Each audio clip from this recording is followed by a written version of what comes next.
पैरों में पंखुड़ी गड़ न जाए, आपके हाथों पे कोई कांटा चुभ न जाए। अरे ये रिस्क हम नहीं लेंगे। जनक जी हमको डांटेंगे कि क्यों भेजा इतने सुकुमार व्रत। हमारे महाराज जी ने भी देखा था भैया किशोरा, हम नहीं जाने देंगे। क्या महाराज जाने, राम जी विनती कर रहे हैं और वहां भंवरे होते हैं जनक जी की वाटिका। नव कंज लोचन कंज मुख कर कंज पद कंजा। राम जी का एक एक अंग कमल के समान कहा गया है। तो कहा ये पूरा गुलदस्ता लेकर आप जाएंगे, आपका शरीर तो गुलदस्ता है, आपका स्वरूप। नव कंज लोचन, आपकी आंखें कमल के समान, आपके हाथ कमल के समान, आपके चरण कमल के समान। और जब इतने सारे कमल एक साथ मिलकर के एक जगह पर हो जाएंगे तो सारे भंवरे मंडरा करके आप में ही विराजमान हो जाएंगे। फिर कहीं भंवरों ने आपको काट लिया, कुछ चुभा दिया आपने, तो फिर हम महाराज जनक से क्या करें। राम जी इतने कोमल है। राम जी वैसे स्वयं श्री नारायण के लिए तो साक्षात अवतार है, महानारायण महाविष्णु के अवतार है प्रभु श्री राम। तो कमल भगवान के चरण कमल क्या है, कमल के जैसे तो कहेंगे। अब कमला कमल जैसे चरण को दबा रही है। कमला माने लक्ष्मी, उन्हीं चरण कमल की नित्य अपने हाथों से सेवा करती है। सोचो कमल को दबाने के लिए कमला का हाथ कितना कोमल होगा। भाई कमल को दबाना है तो कमला का हाथ कितना कोमल होगा।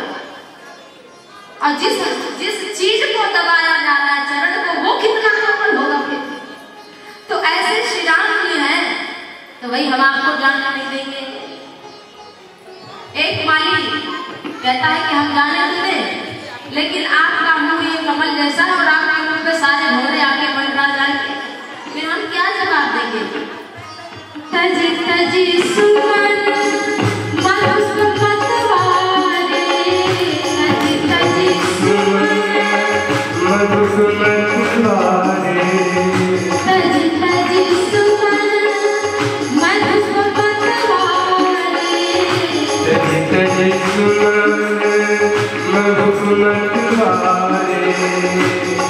मुख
पत्थर काम नहीं बोले। यहाँ एक सरोवर है, अगर आप कहीं सरोवर तक पहुँच गए तो वहाँ की सीढ़ियाँ सब बर्बाद हो जाएंगी। महाराज सारे पत्थर और सीढ़ियाँ पत्थरों की है, मड़ियों की है।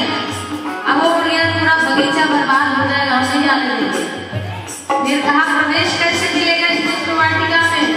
तो कहा अगर सीता जी की आप जय बोल दे, श्री किशोरी जी की एक बार जयकारा लगा दे, जब बोलोगे सिया जू की जय, जब बोलोगे सिया जू की जय, जब बोलोगे सिया जू की जय, जब बोलोगे सिया जू की जय, तब ही प्रवेशन मही हूँ राम जी बिनती सुनो, तब ही प्रवेशन मही हूँ राम जी बिनती सुनो, बगिया बिच जान नहीं है राम जी बिनती सुनो, बगिया बिच जान नहीं है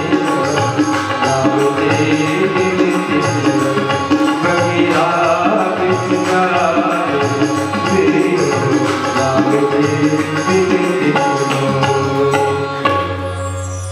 जब सीता जी की बोले जनक किशोरी की, राम जी ने भी ऐसे ही जयकारा लगाया कि जय सीता जी की जय। तब कहा चलो अब हम प्रवेश दे देते हैं आपको, जब किशोरी जी की हमारी जयकारा लगा ही दिया है तो रिस्क हम ले लेते हैं, चलिए जाइए। और जब राम जी गए तो उस बगीचे की पुष्प वाटिका की, एक तो लंका की भोगी की वाटिका है, वहां भी केंद्र में सीता है। जो लंका की अशोक वाटिका है वहां केंद्र में रावण के कौन है? श्री किशोरी जी ही तो है। लेकिन एक भोगी की वाटिका में बैठी हैं, सब प्रकार की सुख सुविधा होने के बाद दुखी है, लेकिन एक योगी की वाटिका है, जनक महाराज जी की वाटिका है, जहाँ किशोरी जी भक्ति प्रसन्न है। ढोंगी अगर भक्ति दिखाता है तो वो दुखी ही रहती है, भक्ति की इसमें भक्ति है नहीं, ढोंग करता है। लेकिन कोई योगी की भांति हो तो वहाँ भक्ति प्रसन्नता पूर्वक रहती है। और श्री रघुनाथ जी जब आए हैं तो बगीचे की सुंदर रंग दृश्य को देख करके बड़े प्रसन्न हुए हैं। चारों दिशाओं में राम जी ने देखा और माली इस प्रकार से, माली से जब अनुमति मिली तो प्रभु श्री राम जी लगे लेन दल फूल मुदित मन। तब राम जी अपने भाई लक्ष्मण के साथ प्रसन्नता पूर्वक पुष्प और तुलसी दल का चयन करने लगे। ठीक उसी समय पर श्री जानकी जी का आगमन होता है, तेरी अवसर सीता तहाँ आई। उसी समय पर श्री जानकी जी सखियों के साथ में गावहि गीत मनोहर वाणी। इतना सुंदर गीत गाती है बिना वाद्य के कि मुनियों के मन को मोहित कर दे, ऐसा संगीत, मन का हरण करने वाली सुंदर गाड़ी सखियां गीत गाते हुए किशोरी जी जब आई हैं तो सखियों के साथ में स्नान किया किशोरी जी ने, और इधर गौरी माता के मंदिर में पूजा करने के लिए गई। और बहुत ज्यादा आज प्रेम से ज्यादा प्रेम से आज पूजा कर रही। क्यों? जब हमारी कोई कामना होती है ना कि पूरी हो जाए तो हम कहते भगवान 11 किलो लड्डू चढ़ाए। भगवान भूखे बोल बैठे, हमारे 11 किलो लड्डू हम ही तो देते हैं सब। भगवान बड़ी मनौती करते हैं, ये भी बोला ऐसे प्रभु बड़ी विनती करते हैं कि नहीं। तो माता आज जानकी इसी प्रकार से पूजा की, हम लोग तो कामना बस इस तरह से पूजा करते हैं। श्री जानकी माता राम जी के अनुराग में पूजा की ही अधिक अनुरागा, और वर अनुरूप सुभग वर मांगा, निज अनुरूप सुभग वर मांगा। अपने रूप की जैसी मैं हूँ ऐसे ही हमको वर की प्राप्ति हुई। सारी सखियां तो नहा करके उसी सरोवर में गौरी माता के मंदिर में हैं। श्री जानकी जी पूजा कर रही हैं और सखियां खड़ी हैं। लेकिन एक सखी सिय संग विहाई, और गई रही देखन फुलवाई। एक सखी पूजा करने के लिए नहीं गई थी, ध्यान से सुनना। एक सखी कहाँ गई थी? बिछड़ गई थी। करती क्या है वो? बगीचा देखने गई थी। और उस सखी को सबसे पहले दर्शन हुआ जो मंदिर नहीं गई, जो मंदिर नहीं गई। लेकिन करती क्या है कि जो मंदिर गए हैं उनकी सेवा में, ध्यान से कथा सुनना। जो लोग मंदिर ज्यादा जा रहे हैं, ज्यादा पूजा पाठ कर रहे हैं, अगर आप मंदिर पूजा पाठ कम कर पाते हैं तो आप उसकी सेवा कर देना, तो उसका आधा पुण्य आपको स्वतः प्राप्त हो जाएगा। उसको दर्शन बाद में होगा, और जो दासान दास है उसको जल्दी दर्शन होगा। गजेंद्र मोक्ष की कथा में ऐसा ही है। हाथी का उद्धार बाद में हुआ गजेंद्र का, और मगरमच्छ का पहले ही भगवान ने अपने सुदर्शन चक्र से सिर काट दिया। और वो गजेंद्र से पहले ही भगवान के नाम को, क्यों? गजेंद्र का चरण पकड़ रखा था। जो भगवान का पुकार रहा है उसके चरण पकड़ लिया। तो पूजा एक सखी सी संग बिहाई, गई कहा गई रही देखन फुलवाई। श्री किशोरी जी भेज देती है प्रतिनिधि कि नारद जी का वचन, आज तो देख लो, आज आखिरी दिन है। पिताजी का प्रतिज्ञा, देश देश के राजा महाराजा हमारे स्वयंवर में सम्मिलित होने के लिए आ गए हैं, और आज आखिरी दिन है। नारद जी का वचन पता नहीं, नारद वचन सदा सच साचा पता नहीं, सत्य होगा भी कि नहीं होगा। आज आखिरी बार जाओ इस फुलवाड़ी में, देख के आओ कोई आया है कि नहीं आया। वह जब सखी फुलवाड़ी को देख रही थी तो श्री रघुनाथ जी को अचानक देख लिया, उसके नेत्र खुले रह गए और उसका रोम रोम पुलकित हो गया। वो प्रेम की समुद्र में डूब गई। अपलक नेत्रों से श्री राम और लक्ष्मण के श्यामल गौर स्वरूप को निहारने लगी। निहारते निहारते उसके नेत्रों से जल बहने लगा, और जब जल बहने लगा तो श्री किशोरी जी के पास आई, दौड़ती हुई, भागती हुई, हाँफती हुई। कहा क्या हुआ? जानकी माँ ने कहा क्या हुआ, कोई बात हो गई क्या? अरे अरे वही सुंदर राजकुमार आए हैं जो नगर दर्शन करने के लिए हम सब ने देखा है, आपने नहीं देखा है। अब तो श्री जानकी जी अति प्रसन्न हो गई। कहाँ है वो? कहा चलो दिखाए। अरे पहले बताओ तो कैसे लगते हैं? तो सखी ने कहा गिरा नयन नयन बिनु बानी। आप पूछती हैं कि कैसे है? अगर हम वाणी से बताएं, मुंह से बताएं, जीभ से, तो इस जीभ के पास आंख नहीं है कि वो दिखा पाए बोल करके, और अगर हम आंखों से बताएं तो इस आंखों के पास वाणी नहीं है। तो गिरा नयन नयन बिनु वाणी, नेत्र बिना वाणी के है और वाणी बिना नेत्र के है। फिर क्या करें? चलकर सता देखिए आप। तो तू इतनी बावली क्यों हो गई है?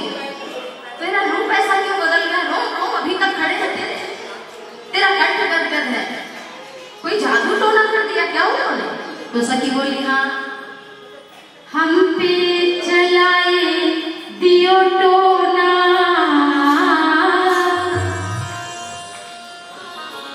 हम पे चलाए दियो टोना, सुंदर गौर सावरो सलोना। हम पे चलाए दियो टोना,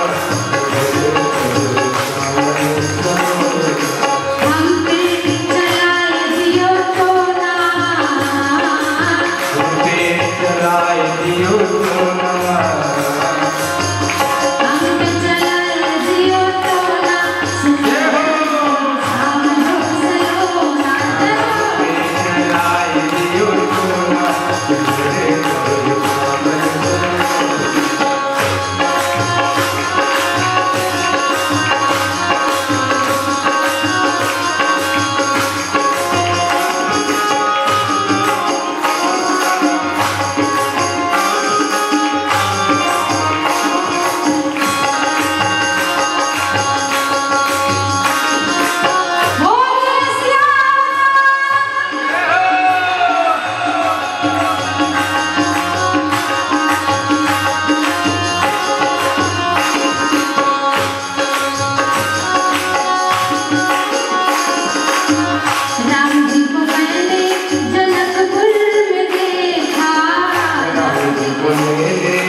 मुस्काई वान देखा मोरी ओरिया मन मुस्काई वान देखा मोरी ओरिया मन मुस्काई वान देखा मोरी ओरिया हो गया जो था होना हो गया जो था होना सुंदर सारो सलोना लगाए दिल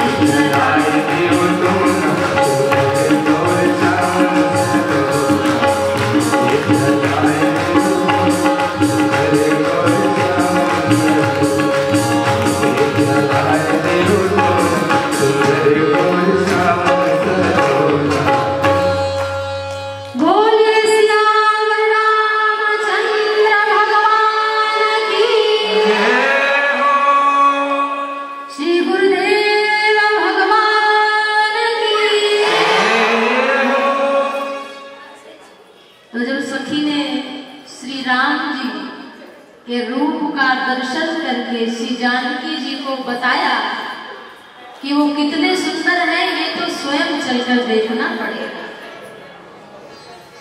तो सखी के साथ में श्री जानकी जी आ रही हैं, उनके पैरों की पायलें बज रही हैं, हाथों की कंगन बज रहे हैं और कमर की करधन बज रही है। रुंझुन रुंझुन करके भगवान श्री राम जी कहते हैं, तात जनक तनयाय सोई धनुष जग के जहिकार होई। राम जी ने देखा कि इतनी सुंदर है, लेकिन कैसा भाव आया मर्यादा पुरुषोत्तम राम जी के मन में। कहा कि अपने भाई लक्ष्मण से तात जनक तनयाय, ये जनक की कन्या है जिनके कारण धनुष यज्ञ हो रहा है। जास विलोकी अलौकिक शोभा, लौकिक शोभा नहीं, शरीर की शोभा नहीं, क्योंकि जानकी जी अनादि शक्ति है भगवान की, इसलिए कहा वो अलौकिक है। और उनकी अलौकिक शोभा को देख करके हमारे पवित्र मन में भी क्षोभ उत्पन्न हो गया है। राम जी लक्ष्मण जी से ये बात कहते हैं। लक्ष्मण जी वैराग्यवान है, विराग का स्वरूप है। और जब देखा श्री जानकी मैया सखियों के साथ आ रही है, तो मोर नाच रहे थे राम जी को देख करके। मोर के पंख गिरे हुए हैं, और जब कोई अपने जीवन का उत्तर प्रत्युत्तर त्याग कर भक्ति करता है, तो भगवान कहते हैं कि वह मेरे सिर पर बैठने योग्य हो जाता है। और फिर प्रभु श्री राम जी ने, लक्ष्मण जी ने मोर पंख सिर सोहत नीके कुछ बीच बीच कुसुम कली के। राम जी के सिर पर मोर का मुकुट, सुंदर मोर पंख लगा दिया, बीच बीच में फूलों की कलियां लगा रहे हैं। देख रहे ना कि जानकी जी आ रही है, प्रथम दर्शन है श्री सीताराम जी का। उनकी शक्ति उनसे मिलेगी, आज उनका दर्शन करेंगी, इसलिए अद्भुत श्रृंगार किया। और जब उनका श्रृंगार कर दिया लक्ष्मण जी ने, श्री किशोरी जी देखती हैं कि राम जी फूल तोड़ रहे हैं, तो भाल तिलक श्रम बिंदु सुहाए। अगहन का महीना है, जून जुलाई का नहीं था, मार्च अप्रैल का भी नहीं था, ठंडी का महीना शुरू हो गया था। तब राम जी फूल तोड़ रहे हैं, तो उनके माथे पर पसीने की बूंदें आ गई। श्री किशोरी जी जब देखती हैं तो सोचती हैं कि जिनको फूल तोड़ने में पसीना आ रहा है, और वो भी ठंडी का महीना है, ठंडी के महीने की शुरुआत हो गई है, ऐसे मौसम में जिन्हें फूल तोड़ने में पसीना आ रहा है, वो धनुष कैसे तोड़ेगा। श्री जानकी जी बड़ी अंदर अंदर व्यथित हो जाती हैं। राम जी के स्वरूप को देख करके नेत्रों के मार्ग से लाकर हृदय में श्री रघुनाथ जी को हृदय में स्थित कर लेती हैं, नेत्र बंद कर लेती हैं, भाव में चली जाती है। तो सब सखियां कहती हैं कि अभी तो खड़े हैं तो देख लो, ध्यान बाद में भी कर सकती है, और जब साक्षात दर्शन हो रहा है तो हृदय में क्या ध्यान करने की जरूरत। पुनी आओ यह बेलिया काल, बहुत देर हो रही है। तो सखियां कहती हैं कल फिर इसी समय हम सब आएंगे, 6 बजे 5 बजे, सुबह कितने बजे 6 बजे, तो कितने ही टाइम हम लोग फिर कल आएंगे, तो ये फूल लेने तो रोज आएंगे मैया काली। फिर आइए चलो अभी श्री जानकी जी संकोच में पड़ गई। श्री राम जी ने भी श्री जानकी जी का दर्शन किया। गोस्वामी तुलसीदास जी कहते हैं अब तो सीता जी बड़ी व्यथित है कि राम जी धनुष को कैसे तोड़ेंगे जब इनके एक एक अंग इतने कोमल है, और भगवान शंकर का पिनाक धनुष जो 10,000 राजा उठा करके खिसका करके 5,000 राजा, ऐसा लिखा है 5,000 भट महाभट योद्धा, 5,000 महाभट उस धनुष को मंजूषा में, इसमें 8 बड़े बड़े इतने बड़े पहिए हैं कि उसको देखने के लिए भी सिर उठाना पड़ता है उसके पहिए को। उसमें रखा हुआ धनुष 5,000 राजा खींच कर लाए। जब राम जी आए थे वाल्मीकि रामायण में दिखाने के लिए, तो इतना बड़ा धनुष है और कहाँ ये इतने छोटे से एक एक अंग कमल से भी कोमल कैसे तोड़ेंगे। अब इसके लिए तो एक ही बात बचती है कि हरि की शरण हो जाए, देवी देवता की शरण, अपने इष्ट की शरण में हो जाए। तो माता सीता फिर से गौरी माता के मंदिर में गई। अभी पूरी पूजा स्तुति बाकी रह गई थी, तो फिर से गई और बड़े प्रेम के साथ में गौरी माता की स्तुति करने लगी। इस स्तुति को हर व्यक्ति को, हर नारी पुरुष दोहराना चाहिए। तो नारी प्रेम मतलब पति पत्नी का जो दाम्पत्य जीवन है वो बढ़िया हो जाता है। जिस कन्या का विवाह ना हो रहा हो, अगर श्रद्धा भक्ति भाव से प्रतिदिन 234 से लेकर के 236 तक अगर बालकांड में पाठ करें, केवल 2-3 दोहे के बीच की चौपाई होगा, तो कुछ ही दिनों में उसका सुंदर विवाह भी हो जाता है। आइए हम सभी माता गौरी की स्तुति कर लें।